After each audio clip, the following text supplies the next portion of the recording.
Anne-Laure Blin, bonjour. Christophe Barbier, bonjour. Et bienvenue, vous êtes député Les Républicains du Maine-et-Loire, du côté de Saumur. Ah bah tiens, justement, dans votre circonscription, est-ce que, comme dans les grandes villes, les Français, vos concitoyens, en ont assez de porter le masque? Ah oui. Oui, clairement que oui. Moi, je suis dans une circonscription très rurale et très sincèrement, on attend avec impatience la levée des préconisations parce que... Mais pourquoi on ne l'a pas déjà fait dans un département rural? Qu'est-ce qui bloque? Ah bah écoutez, c'est l'administration qui décide. Moi, j'ai plaidé auprès du préfet du département pour que justement on allège, pour que dans nos forêts, dans nos communes qui sont vraiment des plus petites communes qu'à Angers ou à Saumur, on puisse avoir notamment un masque qui soit simplement à l'intérieur et qu'à l'extérieur on puisse se balader sans. Mais c'est vrai qu'aujourd'hui, les signaux font que on veut aller toujours dans le même sens et qu'on maintient ces préconisations pour tout le monde. Voilà. Et est-ce que les gens obéissent ou est-ce que vous voyez des dissidents? Bah, évidemment, il y a des gens qui vont avoir tendance à peut-être s'auto-alléger ces mesures-là, mais grosso modo quand même, les Français se sont conformés à ce qui était demandé. Mais je crois que maintenant, il est temps de passer autre chose et de redonner la liberté que l'on mérite. Alors la vaccination avance, la vaccination des adolescents commence avec autorisation des parents. Est-ce que vous y êtes favorable? Bah, écoutez, la vaccination, je pense qu'aujourd'hui, c'est le moyen pour endiguer cette pandémie. Après, je pense qu'il ne doit pas y avoir de caractère contraignant. Il faut que l'on parte sur le principe que tous les volontaires qui le souhaitent puissent et doivent être vaccinés. Il faut que donc l'État mette en mesure toutes les dispositions exactement pour que les gens qui le souhaitent soient vaccinés. Mais il y a quand même une partie des gens qui ne le souhaitent pas, qui ne veulent pas participer à cet effort collectif. Est-ce qu'à un moment donné, il ne faut pas aller vers une forme d'obligation au nom de l'intérêt général? Très sincèrement, je ne pense pas qu'il y ait de réfractaires. Il y en a peut-être, mais il y en a toujours eu de toute manière. La seule chose, moi, les retours que j'ai eus, c'est que très clairement, les gens qui souhaitent être vaccinés ne pouvaient pas l'être parce qu'on n'avait pas suffisamment de vaccins, les possibilités n'étaient pas suffisamment ouvertes. Et donc voilà, donc ce sont ces gens-là qui doivent être vaccinés. Et puis après, on verra bien quand on aura atteint ce seuil ce qu'il faut faire. Mais en tout cas, pour le moment, les volontaires, c'est ce qui est principal. Que faire contre les fêtes qui dépassent le couvre-feu, les rassemblements de jeunes? Ce soir, il y a le premier match de l'équipe de France dans l'Euro de football, il y aura peut-être des débordements. Qu'est-ce qu'on doit faire? Être dans le répressif? Être dans l'autorité. Et c'est quoi l'autorité? Être dans l'autorité et la compréhension. Ce qui n'est pas compréhensible n'est pas applicable. Voilà, c'est le grand problème. C'est le grand problème de la gestion de cette pandémie, c'est qu'il n'y a pas eu de mesures claires, ce qui les rendait compréhensibles pour les Français. Donc à partir du moment où vous expliquez et où les Français comprennent, ils l'appliquent. Simplement, effectivement, on s'aperçoit qu'il y a des différences de traitement. J'ai entendu encore ce week-end à Roland-Garros, voilà, en cours de match, même s'il était passionnant, en cours de match, on allège les mesures pour simplement les personnes qui sont dans le stade de Roland-Garros, alors qu'à contrario, nous, dans nos campagnes, on nous oblige à des protocoles sanitaires très stricts. Donc, c'est là où les Français ne comprennent pas ce deux poids, deux mesures. Il faut véritablement qu'il y ait des règles pour tout le monde et qu'elles s'appliquent partout. Et il faut faire preuve d'autorité. Est-ce que vous diriez néanmoins qu'en zone rurale, on a moins souffert du confinement et de la pandémie? On a la chance, oui, on a la chance d'avoir la nature et de bénéficier d'un cadre de vie quand même particulièrement agréable. Après, on a quand même drôlement souffert parce que toutes nos activités de village, je pense notamment à nos sociétés de boules de fort, voilà, qui sont des associations très, très typiques, très locales, très traditionnelles. Et qui font le vivre ensemble. Qui font le vivre au centre de nos villages, qui ont été longtemps fermés et qui ont drôlement souffert. Donc oui, on a souffert aussi. Il y a une déprime. Il y a une déprime globalement, oui. Les Français se sentent réduits, restreints et contraints en permanence. Et ça, c'est pas tenable. Parlons des régionales, puisque le premier tour approche. C'est dimanche, en Pays de la Loire, chez vous, la présidente, Christelle Morancet, les Républicains, sortante, d'après les sondages, pourrait être battue au second tour, sauf si elle fait alliance avec François de Rugy et La République En Marche. Est-ce que c'est votre recommandation stratégique? Ah mais moi, ma seule recommandation aujourd'hui, à la veille du premier tour, je vous rappelle, Christophe Barbier, nous sommes à la veille du premier tour. Il n'est pas question de second tour. Il faut véritablement que les Français se déplacent dimanche. Le scrutin est dans 4 jours. Il faut impérativement que les Français se déplacent. Et il faut que notre électorat aussi, l'électorat de la droite et du centre, se déplace.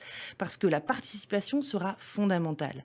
Ensuite, on a une présidente de région qui a la capacité, qui est présidente depuis depuis 3 ans, qui est une femme de terrain, une chef d'entreprise, une femme de droite, une femme qui agit et qui se déplace en permanence partout dans nos villes et dans nos villages.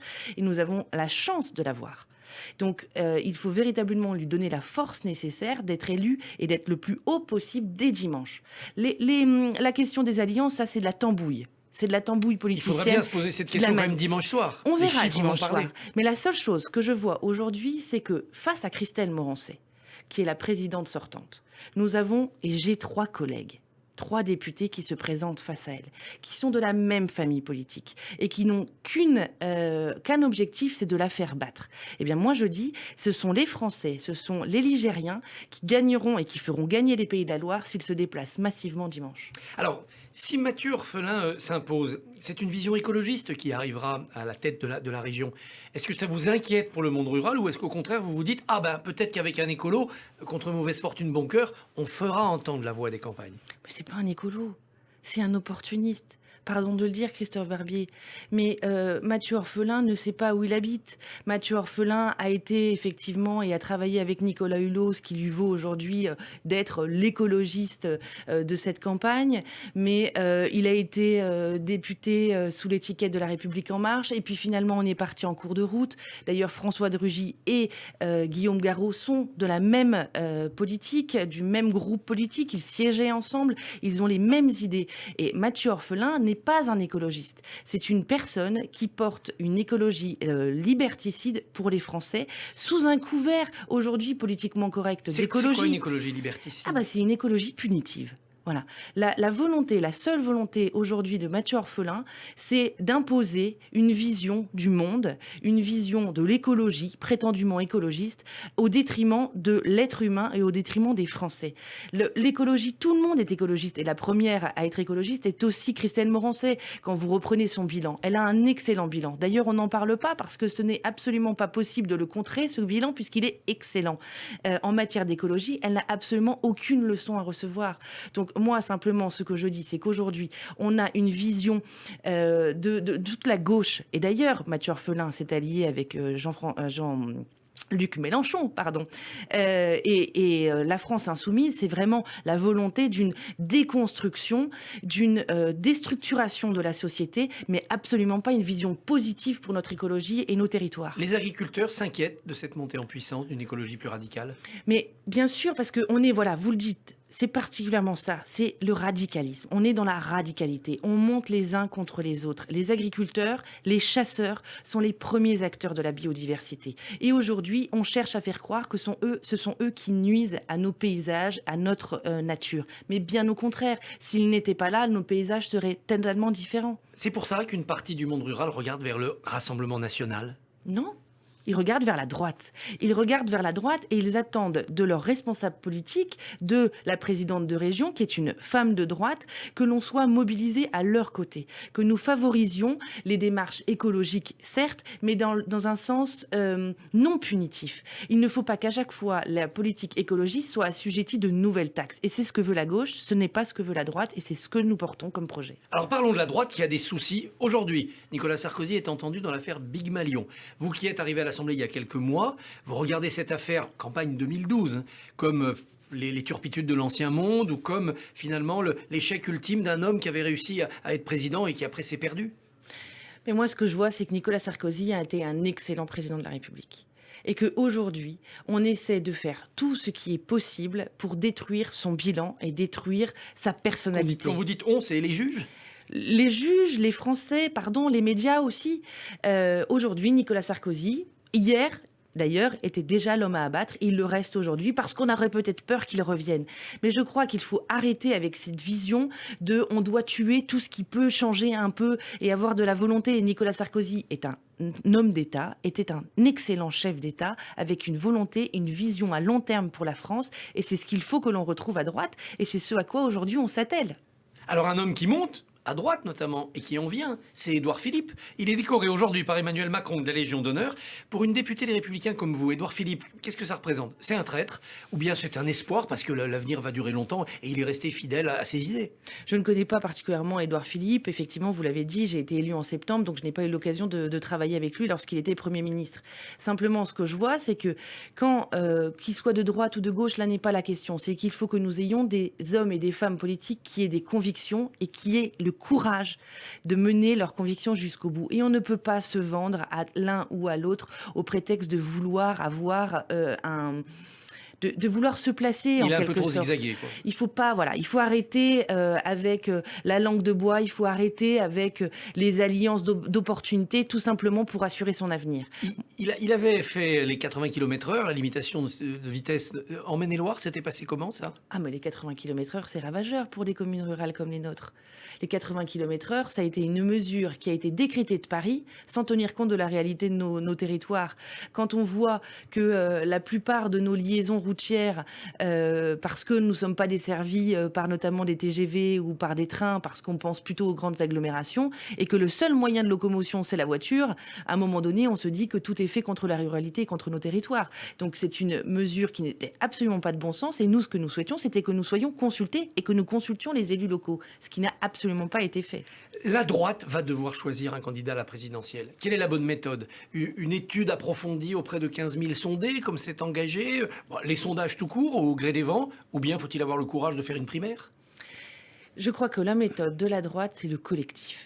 Il faut que nous soyons tous rassemblés. Il y aura bien un moment où nous déterminerons qui portera notre projet. Mais rassembler comment? Un congrès? Le groupe parlementaire qui choisit un champion? Comment on fait?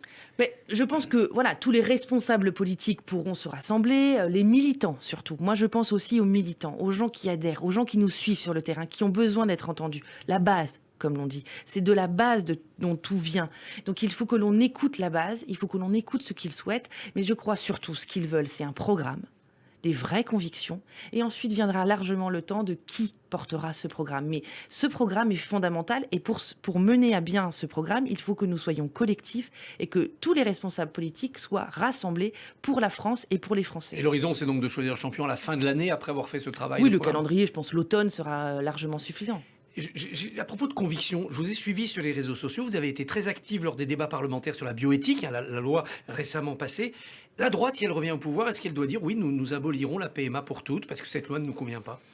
C'est difficile à dire parce qu'effectivement, sur les sujets sociétaux, on cherche toujours à aller vers on fait quelque chose et on doit détricoter derrière.